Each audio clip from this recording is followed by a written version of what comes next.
Well,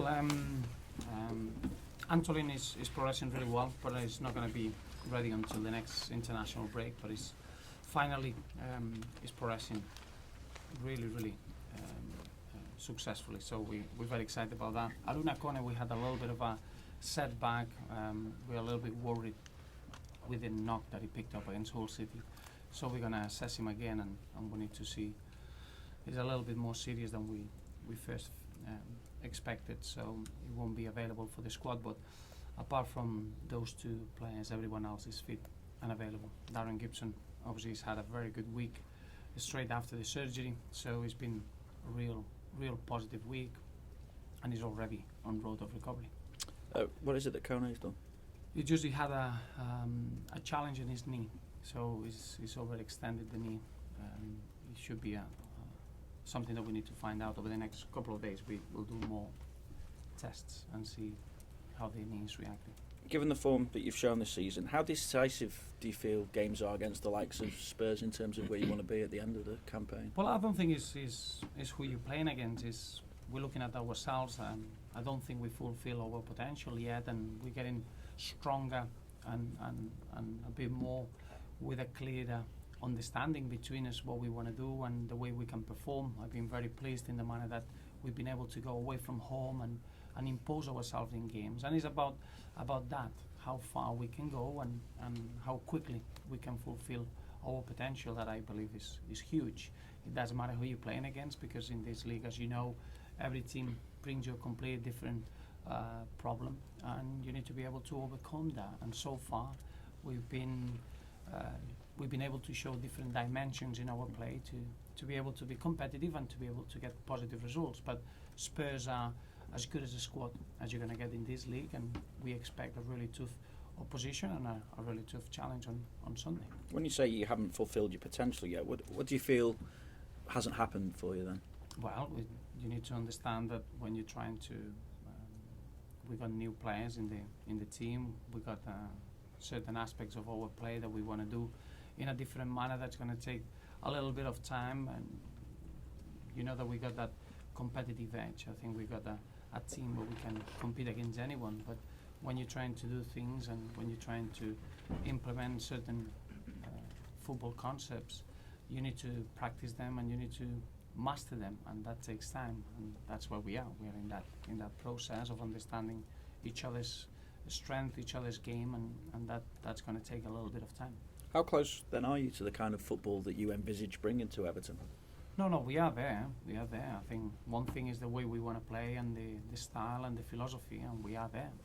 The other thing is being extremely good at it, and that's where you need to carry on working hard and sometimes anticipating things before you can see them. Or that's when you get that chemistry and that understanding between the players, and that's where being together for a long time allows you to be stronger than you are in the beginning. But in terms of style, in terms of the philosophy, in terms of the way we're going to play, and in the way that we want to be able to compete for every point that it is there, I think we've done that since day one. Can you treat this game though as just another game? Because it'd be, I'd imagine at Goodison, a bit like the Chelsea game, and you remarked to me about the atmosphere that day.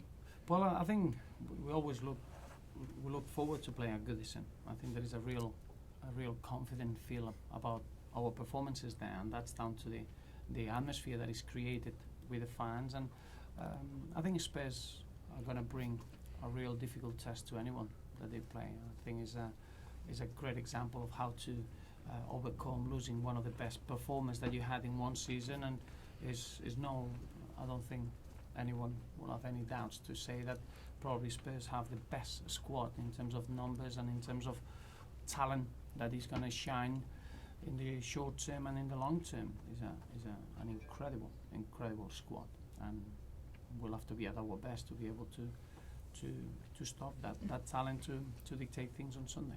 So they better without Gareth Bale? No, it's not about Gareth Bale. Gareth Bale has been a fantastic footballer and a great player, but as it happens in the modern game, if you're going to lose a player or sell a player, is what you do in the next step. And I think Spurs never accepted to feel sorry about themselves. It's the opposite. They took that opportunity to bring so many different footballers with incredible future that on the long run or the long term, I think you're going to see one of the strongest sides in the Premier League. I've got no doubt about that. Obviously, you've spoken a lot about Gareth Barry's form this season. There's some comments from Mark Lawrenson saying that Gareth Barry has had his time at international level and should just focus on Everton. What do you make of that? Well, that's a typical comment from a media person that obviously doesn't know the day-to-day and how the players are. I think is you're looking at what I've been very pleased is that we got a lot of English players that they can help the national team if the manager feels that is needed. We spoke about Gareth Barry, we spoke about Phil Jagielka, the moment of form of Leighton Baines, the emergence of Ross Barkley. I think Leon Osman showed again that he's a player that can give you something completely different. So we're not here to answer any questions. We're here just to try to help the national team, and we got a real pool of quality English talent that they are at disposal of the national manager if they need them. You think England acts as an added motivation for Gareth as well? Well, for everyone, I think as a footballer, when what you want is be as good as you can on a daily basis, and that's at club level, but obviously representing your country is always something that you should be proud of and something that you should embrace, and that's the same case for Gareth and every player in the squad. Obviously Gareth has played over 50 games for the national team, so that shows you that he's just someone that is ready to help and use his experience. He's not someone like he's never had a cap and that becomes a bit of an anxiety or becomes a dream or he becomes a goal. That's not his situation. He's been through that, he's achieved that. I think it's more of showing a good enough moment of form where he can be in a position to help the team. And on Leighton Baines, there were various reports that no contract offer on the table because it's effectively done that he would leave in January. What's your response to that? No. I think I always said that as a football club, we'll always work extremely hard on a daily basis to make sure that the squad gets stronger, and that means to look after the players that they're performing well and making sure that the recruitment side of things we are well ahead to make sure that every window we become a stronger squad. So to our fans, that they are the ones that they need to know what's happening. When there's anything to tell them, they'll be the first ones to know, but it's a moment to trust the football club and trust the squad to do the things that we have to do. But now is a time to concentrate in the games, and I wouldn't be talking about individual situations where I could see that could be distracting to what we're going to do on Sunday. So it's not the time to speak about individual situations, apart from assessing their performances and see how much I'm enjoying their football. And I think Leighton is enjoying his football. He's had a massive role so far this season, and we want that to continue. Cheers. Just in terms of Tony Hibbert, obviously he's edging his way back in. Will he play a part on this weekend? Well, he's getting ready. He had a 90 minutes practice game on Tuesday, and that was a real positive. He's getting stronger, training after training, and obviously his experience is a real need for us to have him in the squad. So I'm really looking forward to see him fulfilling his fitness levels and then making sure that he's available. But he's been a really important player to have around, and it's been great to have him fully fit again, and he's going to have a massive role this season with us. Just in terms of the potential that this club has got as well, does that mean winning titles again? Well, any team that is in any season, what you want to do is win every single game and then be in a strong position when it comes to the final third of the season. The final third of the season is when you can see where you are, and if you got a little bit of opportunity to win titles, to achieve good things in the league, and that's where we are. We've been very pleased with the start of the season, very pleased with the way that the squad is shaping up. Now it's a matter of getting through that middle third of the campaign and see where that takes us. But as I said, it's in our DNA to win trophies, it's in our DNA to win leagues, and we need to use that in our advantage. Other than the top 3 or 4 or whatever it may be, is the potential then for an Everton or a Spurs to lift that title sometime soon? Well, that should be our. You always work towards that. how long it's going to take you. It could be seasons, but remember that there is a huge difference between a group of teams that they're working in certain financial level. I always felt that in football it's not just about finances. You just need the time to bridge that gap that you've got.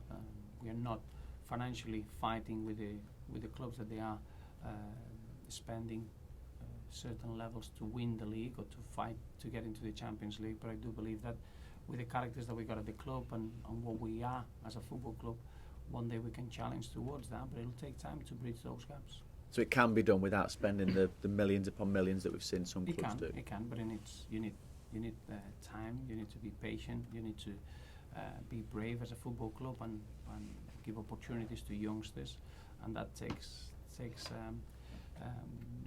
that patience and that composure to be able to see a player growing and allow you to give that extra edge that maybe when you spend the money you don't have to see a player developing. You can see the full potential of that player. But I'm very, very excited. As a football club, we're working really well with the youngsters. We're really working well with the recruitment in that side, and I'm extremely proud of the group of players that we have here. So we should aim high and make sure that we are as good as we can be in that middle third of the season.